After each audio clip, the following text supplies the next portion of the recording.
Hi everyone, Chris from the Driving Theory Workshop, and today I want to talk to you about how you deal with emergency vehicles.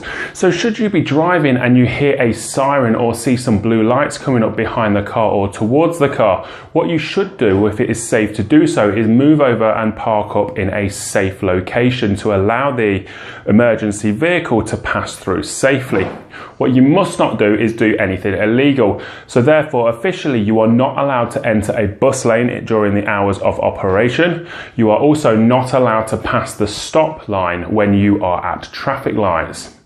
A lot of people do those things to allow the ambulance, fire engine or police vehicle to pass through, but you can still be given a ticket or a fine if a camera spots you going in a bus lane or over a line at a traffic light, regardless of whether there is an emergency vehicle there or not.